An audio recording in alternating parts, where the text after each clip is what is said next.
Tenemos hoy a un invitado, a Juan Ignacio Latorre, senador por Revolución Democrática y expresidente de RD, para hablar de este y otros temas de la política. ¿Cómo estás, Juan Ignacio? Hola Alejandra, buen día. Lo más bien, muchas gracias por la invitación. Bueno, tú eres senador y me imagino que no tomarás palco, pero mirarás con cierta distancia lo que está pasando en torno a la designación del presidente de la Cámara Baja. Pero ¿qué te parece? ¿Qué opinas del espectáculo en realidad que se da? No es la primera vez que los partidos más pequeños intentan rentabilizar, digamos, al máximo su voto, pero se ve bastante burda la escena, porque, digamos, y es bastante evidente que el PDG y demócratas detrás no están en esta no es una disputa ni por proyecto, ni por programa, ni por manera de conducir, ni nada, sino que es una disputa por que le toquen más cargos o más presidenta, más comisiones a cada quien que otra cosa. ¿Qué opinas? Sí, yo creo que por ahí va. Estos son acuerdos administrativos de gobernabilidad de alguna manera de la Cámara. Ellos además decidieron hacerlo por periodos más cortos, ¿no? Como van evaluando esto como por periodo que no alcanza a durar ni siquiera un año. Entonces, Sí, 8 meses. claro, y dada la cantidad de partidos que hay en la Cámara de Diputados, sobre todo de bancadas, se vuelve muy compleja muchas veces la gobernabilidad, ¿no? Como tienes que buscar calzar, digamos, los equilibrios, y como dices tú, no necesariamente por afinidad política o ideológica, sino que simplemente hay intereses de comisiones, de presidencias de comisiones, etcétera, en el Senado. Y claro, y eso yo soy como respetuoso de lo que hagan las y los diputados, porque en el fondo es algo que les corresponde organizar y acordar a ellas y ellos, ¿no? Nosotros acá en el Senado tenemos por nuestra parte otro dilema. Nosotros acordamos un pacto administrativo cada 4 años, ¿no? Y de hecho, dado que estamos en una posición de casi de empate en el fondo, entre lo que uno podría decir centro izquierda, izquierda y derechas, eh, acordamos en el fondo una mixtura, ¿no? Entonces, por ejemplo, ahora está terminando Coloma, presidente, y Huenchumilla, vicepresidente, y eso fue algo acordado al principio del periodo para estos últimos 4 años. A mí me tocó ser parte de esa negociación, acordar aquello y votar por Coloma UDI, digamos, ¿no? Y no porque tenga una afinidad con él, sino por un acuerdo administrativo y de gobernabilidad. Y ahora este año le toca al PPD la presidencia y de la derecha, si no me equivoco, RN, si no me equivoco es claro. Entonces, en el fondo, y eso, claro, está correlacionado con las comisiones, las presidencias de comisiones, ¿no? Hay como un rebaraje en ese sentido. Entonces hay que estar ahí atento a lo que ocurra ahora. Lo que sí me parece es que había un cierto acuerdo, entiendo, en la Cámara, de que presida el PC, que alguien del PC. Y eso era un cierto acuerdo bastante amplio. Pero bueno, no sé si eso se va a respetar, se desconocen esos acuerdos ahora y hay que esperar a que lleguen ese acuerdo. No sé, también a veces se pueden demorar. Han habido periodos anteriores en que se suponía que tenían que hacerlo en marzo y después siguen un tiempo más. Entonces, hay conversaciones ahí ocurriendo en este mismo momento. Juan Ignacio, y más allá, por supuesto que como senador no te corresponde inmiscuirte en esa negociación, pero ¿le cabe un rol al gobierno? El PDG en esta materia ha impugnado al gobierno. ¿Le cabe un rol al ministro Elizalde para facilitar estos acuerdos, para despejar esta beligerancia pública? Sí, sin duda, y yo creo que siempre juega un rol las Express en estas conversaciones, no tan involucrada como cuando hay un proyecto de ley, porque ahí sí se involucra mucho más activamente. Estos como son conversaciones entre bancadas y partidos y sobre la gobernanza de la Cámara, claro, las Express facilita el diálogo, articula, ayuda a generar conversaciones, pero no diría juega un rol protagónico, tan activo y tan fundamental, pero sí está, ¿no? Y obviamente le interesa que la Cámara funcione con cierta gobernabilidad, digamos, ¿no? Y en ese sentido no da lo mismo tener una mesa de un sector o de otro, porque la mesa también te puede obstaculizar, qué sé yo, las urgencias, los proyectos de ley que pones en tabla, una serie de elementos de ahí para abajo, digamos, ¿no? Entonces, obviamente a las Express le interesa, y al gobierno, digamos, le interesa que haya una gobernabilidad de la Cámara, pero yo diría por experiencias anteriores que no tiene un rol protagónico, pero sí está, y facilita, articula, genera conversaciones, etcétera, para llegar a acuerdos, ¿no? Eso siempre ha jugado ese rol, con Elizalde y antes, ¿eh? O sea, yo diría... Claro, el rol del cargo. Claro. Bueno, esperemos que resulte y que termine el show. Eh, Tú te habíamos invitado varias veces. Me imagino que anteriormente había sido difícil. Te hago una pregunta como militante de RD ante la fusión del Frente Amplio. ¿Te parece que tu partido en particular pueda salir o ganar nuevos bríos después del golpe del caso Democracia Viva?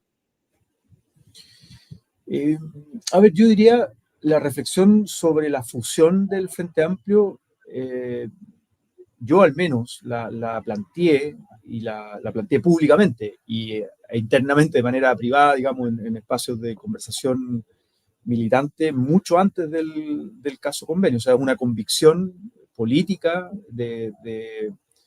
para mí es casi como de sentido común. Entiendo que pueden haber posturas distintas, pero para mí es de sentido común que si tienes varios proyectos políticos que comparten en el fondo, hay muchas más similitudes en el fondo, en el horizonte político, ideológico, programático, te reconoces en un domicilio donde en los últimos años, en el fondo, sobre todo, has ido trabajando juntos, ¿no? Me refiero, no sé, desde la candidatura Beatriz Sánchez, después la candidatura Gabriel Boric, todo lo que, y entre medio, digamos, todo el trabajo acá en el Parlamento, las alcaldías, etcétera. Me parece que es evidente, y dado el contexto también en el que estamos, yo esto lo planteé antes incluso del plebiscito del 4 de septiembre. Hay una entrevista por ahí que di en un medio escrito antes de asumir la presidencia de RD, que a mí me gustaría impulsar esto y que en un mediano plazo, no le puse fecha cuándo, pero creía que había que discutirlo en serio, generar la discusión orgánica, etcétera, y concretarlo. Nunca me imaginé que podía ser en esta fecha, o sea, en el fondo no lo tenía como un calendario, pero sí para este ciclo había que hacerlo y lo hice antes del plebiscito del 4 de septiembre. Por tanto, es una convicción más allá del caso Convenio, ¿no? O sea, lo planteo así abiertamente y con esa transparencia. Ahora, dado obviamente la crisis que vivimos con el caso Convenio, para muchos que tenían resistencias en mi partido, que tenían resistencias a esta idea, se les hizo más evidente, ¿no? Yo diría aceleró tal vez la discusión, pero vuelvo al punto anterior. Nosotros hicimos un congreso estratégico en Revolución Democrática, yo siendo presidente del partido, y nos tocó impulsar y organizar ese congreso estratégico antes del caso Convenio, y el tema de la unificación del Frente Amplio fue un tema que salió en ese congreso, se discutió como parte del horizonte a trabajar. Todavía muy por arriba, porque había una resistencia a decir no ahora, qué sé yo, no.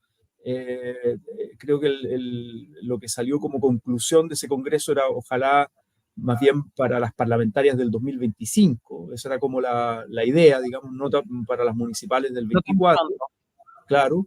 Y yo diría, el caso Convenio acelera la discusión orgánica, colectiva de mucha gente que tenía resistencia y dice, sí, hay que hacerlo ahora, ¿ya? Pero mi convicción personal venía de mucho antes, Alejandro.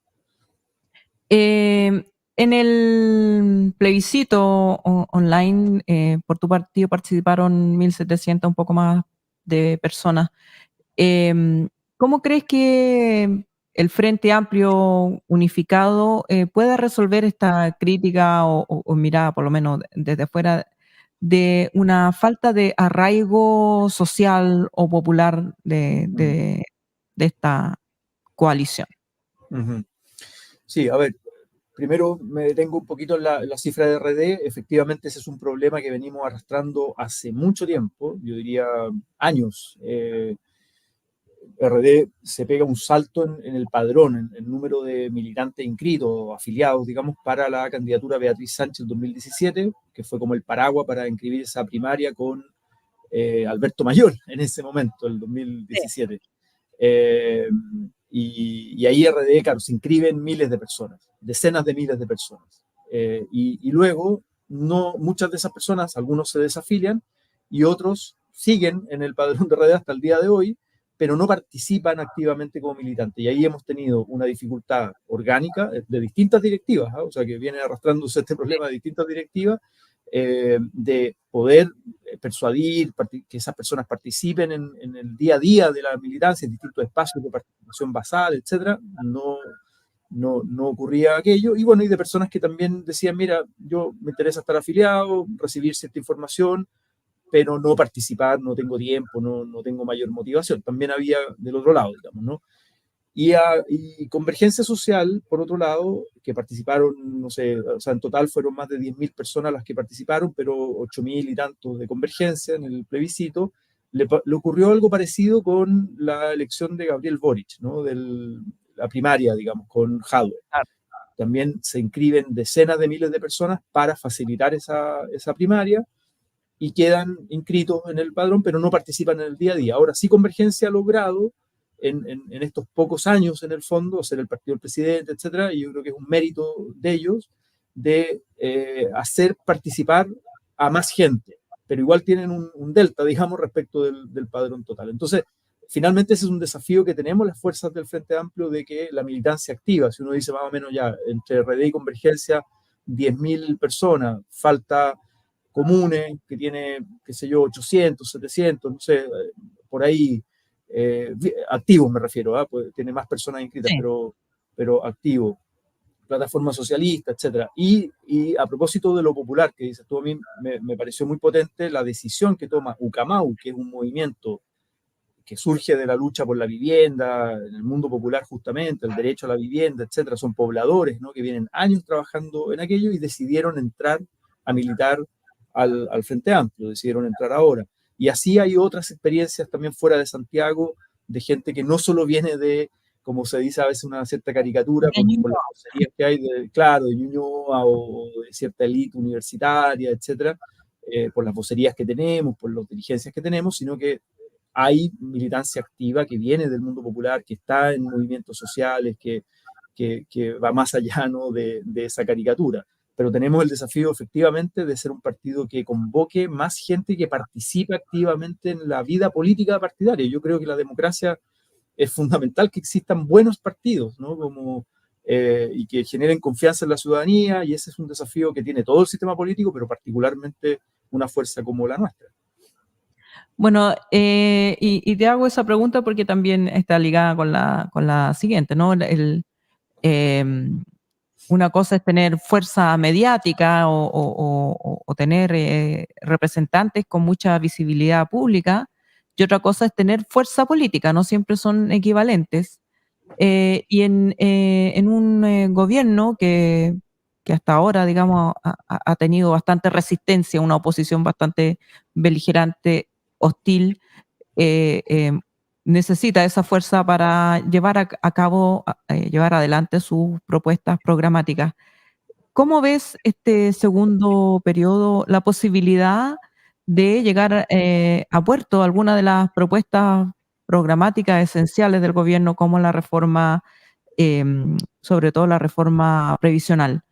¿Ves posibilidades o no hay fuerza, o simplemente el realismo y el pragmatismo debe imponerse en todo momento? Sí, yo creo que hay dos propuestas que tenemos que ponerle toda la fuerza social, mediática, política, no solo nuestra Frente Amplio, sino que del oficialismo entero y la izquierda y centroizquierda, etcétera, que es sacar adelante la reforma de pensiones y el pacto fiscal. Y ahí hay aprendizaje, ¿no? Porque cuando la derecha rechaza la idea de legislar de la reforma tributaria un año antes, ¿no? En marzo del 2023, cometimos un error como gobierno y como fuerza oficialista de mantener esa discusión como un submarino, digamos, ¿no? Como una discusión técnica, política, en la Cámara de Diputados, en la Comisión de Hacienda, muy ahí, siento obviamente en la prensa, en los diarios, discusión técnica de académicos, especialistas, empresarios, ¿no? Gente que opina, oye, los impuestos, no sé qué, pero se quedó ahí. Y, y no supimos, no tuvimos la capacidad como gobierno y como oficialismo de salir a disputar esa reforma tributaria también en la sociedad, ¿no? Más allá de los muros del Parlamento, y decir, bueno, ¿para qué queremos subir impuestos? ¿Para qué queremos recaudar? ¿Cuáles son las prioridades sociales que se van a financiar? ¿Qué es lo que se deja de financiar si no hay recursos, ¿no? Y eso no lo hicimos en toda la discusión, y fue una discusión larga, de varios meses en la Cámara de Diputados. Y recién al final, recién cuando se vota en contra la idea de legislar, sale con fuerza el oficialismo, el ministro de Hacienda, la vocería, los parlamentarios, las alcaldías, sale todo como el ejército, por decirlo así, a decir, oye, mira, la derecha rechaza la idea de legislar y no vamos a tener aumento de la PGU, no vamos a tener ¿no? Y eso es un error, y además un error también de gestión de los votos, a propósito de lo que hablábamos en la Cámara de Diputados de la gobernanza, digamos, de que se haya perdido por 2 votos, bueno, ese aprendizaje tenemos que tenerlo ahora en lo de pacto fiscal, que va a ser algo más acotado que lo que era el proyecto y probablemente en distintos proyectos, pero en el fondo hay que politizar, ¿no? En la sociedad el para qué está subiendo impuestos, quiénes se oponen a aquello, por qué se oponen y qué estamos financiando o dejaríamos de financiar si no tenemos esos recursos, ¿no? Ahí tenemos un desafío enorme. Y lo mismo en pensiones. En pensiones llevamos, no sé, más de 10 años de discusión pública importante en pensiones, las grandes movilizaciones de No Más AFP, en el gobierno de Bachelet 2, recuerda, y de ahí en adelante. Y yo diría, el sistema político, si no es capaz de concretar un acuerdo que mejore las pensiones hoy, no en 30 o 40 años más, sino que hoy a los actuales jubilados, que no solo le mejoras, porque algunos dicen, el adulto mayor, qué sé yo, como el nicho del adulto mayor, como despreciando gente que además participa en la sociedad, vota, ha hecho toda una vida de trabajo, de esfuerzo, etcétera, y que recibe pensiones de miseria. También son sus hijos y sus hijas que tienen que cuidar de esos adultos mayores, esas personas mayores, ¿no? Que reciben pensiones de miseria, que tienen que ayudarlos económicamente, que tienen labores de cuidado. O sea, esto afecta a millones de familias. Entonces, esa urgencia es para hoy, no para el 2040. Y cuando la UDI dice, mira, dejemos esta discusión para el siguiente gobierno, ¿no? del aporte del empleador, es una burla y en el fondo tenemos el deber de dar esa disputa en la sociedad también, ¿no? De movilizar no solo la lógica, yo creo que también hay un aprendizaje, no solo la idea de las marchas o las concentraciones o los movimientos sociales tradicionales, sino que la disputa en la sociedad, ¿no? Con los distintos medios, programas como el de ustedes que se ve por YouTube y que la gente lo ve, distintas plataformas para disputar ese sentido común y lograr apoyo social. No tenemos mayoría en el Parlamento para hacer lo que quisiéramos hacer. Por tanto, necesitamos negociar y llegar a acuerdos en el Parlamento para sacar adelante la reforma. Yo soy pro acuerdos en ese sentido, pero no da lo mismo cualquier acuerdo, ¿no? Y la discusión política y social para empujar esos acuerdos en una determinada dirección es fundamental. La discusión política social parece estar en otro asunto que también es muy apremiante, pero que también oscurece o deja en segundo plano toda la discusión sobre las reformas sociales, que es el tema de la seguridad. ¿Y qué hacer en seguridad? Los alcaldes están en campaña. Tomás Bodanovich ha salido a pedir militares para Maipú. ¿Qué te parece a ti que hay que hacer en seguridad y cómo ¿qué hacer con la agenda? Tú planteas, digamos, hay que dar la discusión en la agenda, en los medios. ¿Cuáles medios? Porque, digamos, el sistema de medios está eh, bastante homogeneizado y dominado por un sector que no es oficialista. Sí, sobre los medios, al tiro voy a seguridad, creo que todos los medios, ¿no?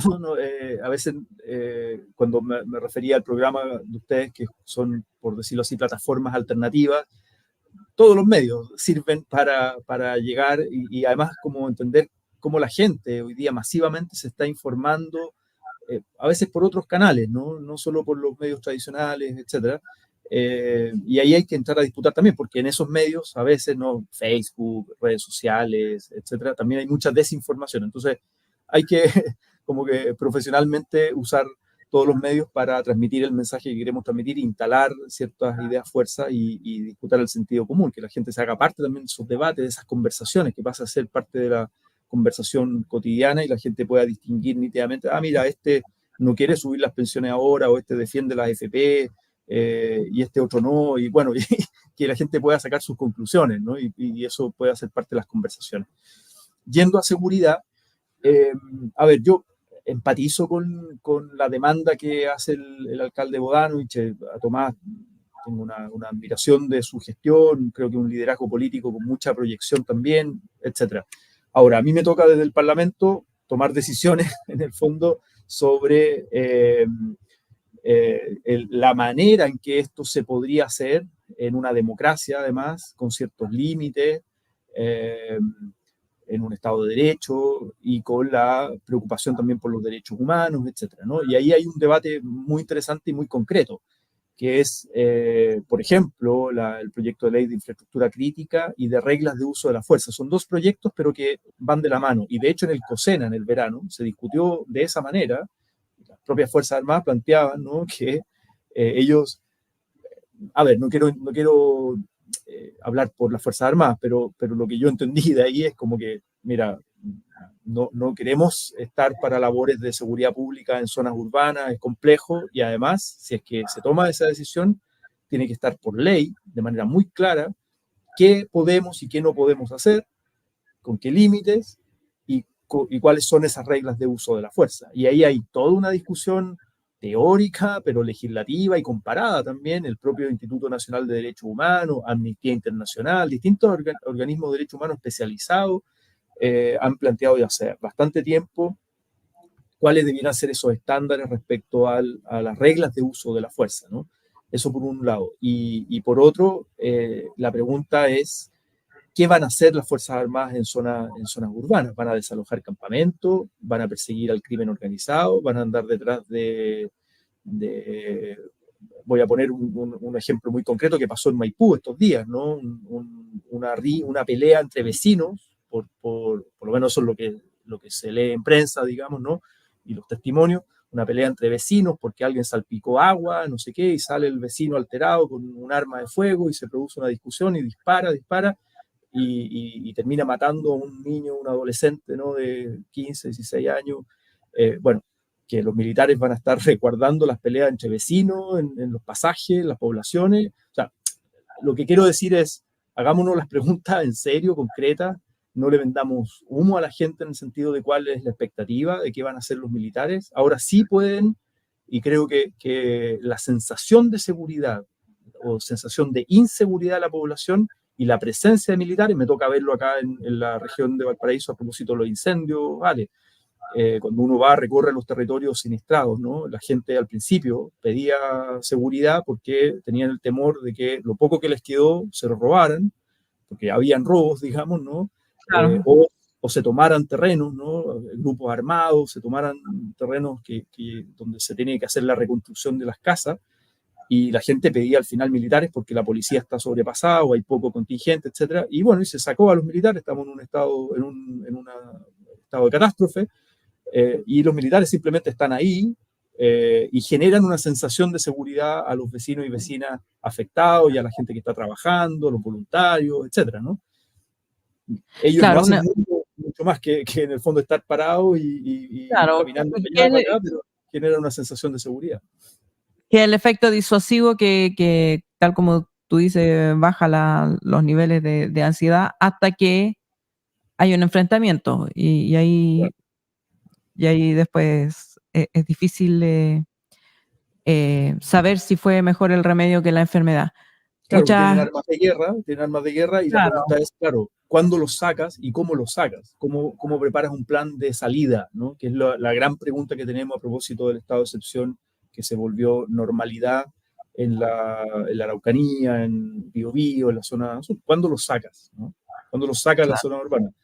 Maipú lo pide hoy, lo pide también La Florida, Puente Alto, después en regiones, o sea, todos los alcaldes te van a pedir militares, ¿no? Entonces, Lógico, ahí hay claro. una pregunta que tenemos que hacer y por eso a mí me toca el rol desde el Parlamento, hacerme esas preguntas y decir, bueno, hagamos cosas que no sean el remedio peor que la enfermedad. Muchas gracias, Juan Ignacio. Espero que volvamos a conversar en otra ocasión. Muchas gracias por esta entrevista. Gracias, Alejandra, que estés bien. Saludos. Tú también. Chao.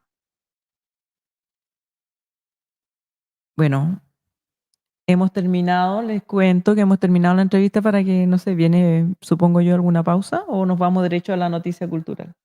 Pausa. Vamos, pausa.